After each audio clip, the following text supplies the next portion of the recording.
Hashtag bling. Hashtag heavy. Hashtag neck hurts. Hashtag hashtags. Hashtag I don't hashtag. I'm panting as I walk up the hill to the train, headed to work. 3 goals. Number 1, can I get some nitrogen infused tincture started? Number 2, design an Argentinian sausage. Number 3, figure out some way to make some freaking tater tots because I can't breathe in hell. Because I want tater tots and I don't know why it's so hard to figure out how to do this.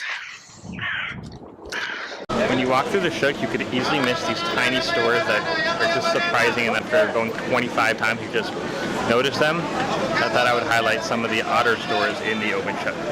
Take a look. This is the 33 shekel store that sells things for 35 shekel, because that's so chic. A random pharmacy that I had no idea existed.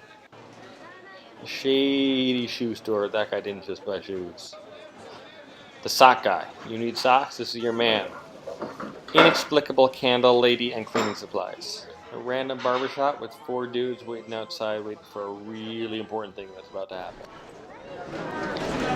And what's really odd is that stores will disappear.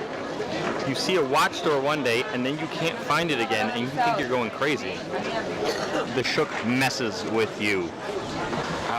The best part of Yisrael as a worker is that he calls me out all the time.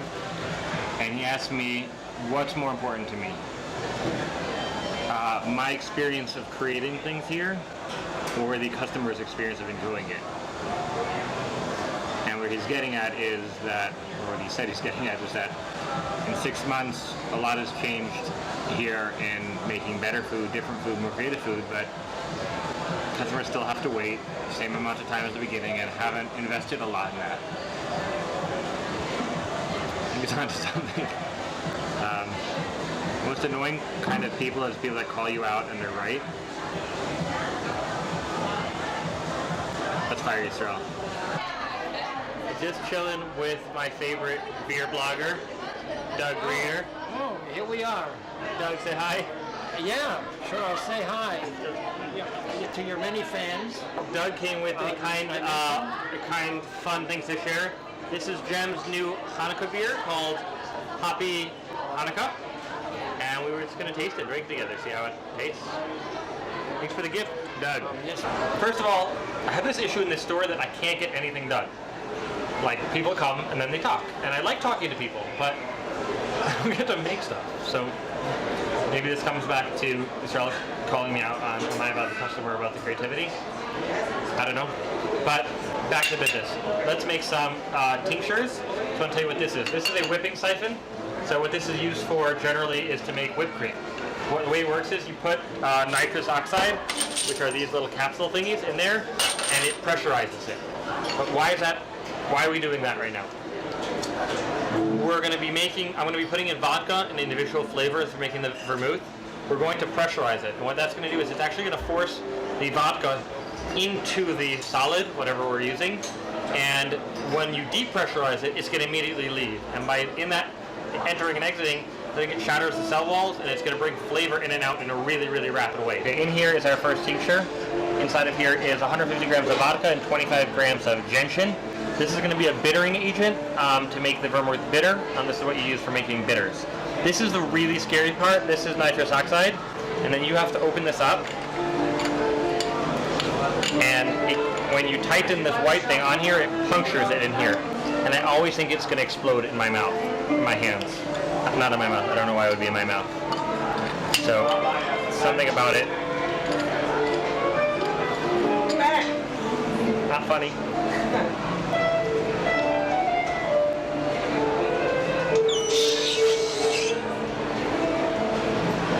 I didn't die. I did not die. I didn't die. No death here. This is our first tincture.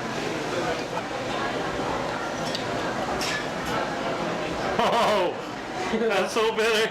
Oh, that's not good. I mean, it's a bittering agent. Oh, Why not? there's a pretty nutty brewery called Dogfish Head. And they made a beer that's 650 IBUs, which is like the most officially highly rated beer ever. And I love the name of the beer. They called it Loudy because every time you drink it, it's like, Loudy, that's bitter. So that's exactly what this bitter tincture tastes like. It tastes like Loudy. Tincture number 2, cinchona. This is how you get quinine in tonic water. It's disgusting.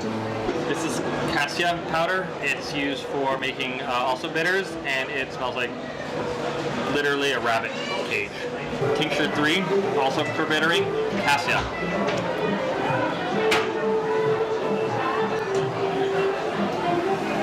One of the things I love about my life is that I'm in the middle of making bitter tinctures on my bar top, and MJ over there comes in. He's like, oh, I have in my bag Ethiopian bittering agent for making Ethiopian beers. So, okay, let's make a 4th bitter tincture. But like, when and where does that happen? I love my life. Where this is the Ethiopian Gesho. Harry Rosenberg, I don't know why you would use this in a product. Just stepped out to Pereg. This is David and Mordechai, my spice guys. And I just bought a lot of super fun herbs for tincture making. I don't know why this is so enjoyable for me, but it is.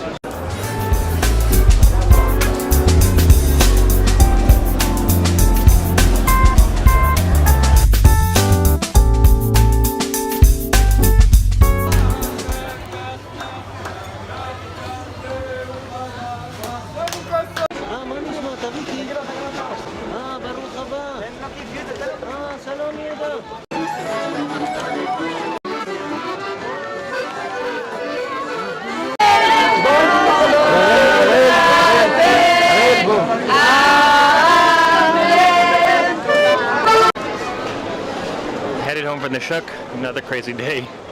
A lot of progress on the tinctures, not a lot of progress on the tater tots, except for a genius idea from a guy named Moshe on how to extrude them as a sausage, like in a casing. I think that would be kind of fun, and then fry that. I don't know, sounds like it'll be fun. We'll try that, possibly. And Argentinian sausage we got started. We're going to finish that deciding tomorrow.